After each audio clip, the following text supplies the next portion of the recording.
అదే కనీసం మన ఎలిమెంటరీ స్కూల్ వరకన్నా సార్తో చెప్తే ఏమన్నా అయితే చూడాలి. మీరు మొత్తం నేను మనం చెప్తే అందరి చేత సంతకాలు పెట్టి ఏమేం కావాలి, అందరి చేత సంతకాలు పెట్టి ఏమేం కావాలో అర్జీ రాసి మనం చెప్తాం. అది వదిలిపెట్టి తన బ్యానర్లు వేపిస్తూ మీరు వచ్చి కాలువలు కప్పించుకోవడానికి మొన్న చెప్పిపోయా మీకు. మళ్ళీ వీళ్ళు వచ్చారా, మన ముగ్గురు వచ్చి మీ వాళ్ళు మొత్తాన్ని పిలిచినాం, మీరు రాండి. దేనికి ఆర్భాటాలు వద్దు, మీకు ఏం పని కావాలో చేపించుకోమని చెప్తాను. ఇప్పుడు ఒక 100 నుంచి 120 మంది ఉంటారు ఇక్కడ. Population 600 population sir. కాదమ్మా అనేది చిన్నపిల్లలు స్కూల్కి వెళ్ళేవాళ్ళు 30 మంది ఉంటారు.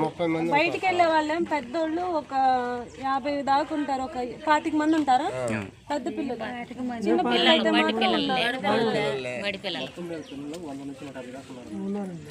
అంటే 100 నుంచి 150 దాకా. హైయర్ స్కూల్ అంటే రాదు కదా, ఏదైనా చిన్నది అంగన్వాడీ అయితే ఏర్పాటు చేయండి సార్. అంగన్వాడీ ఏర్పాటు చేయండి.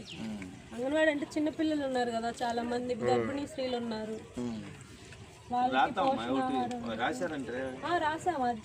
అర్జీ రాసి ఇచ్చారు కదమ్మా.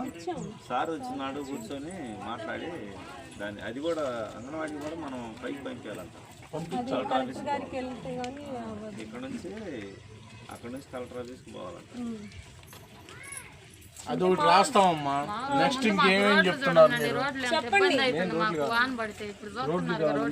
అదే చెబుతుండ్రు. కొంచెం మనం ఏదన్నా చిన్నగా చేయగలుగుతాం.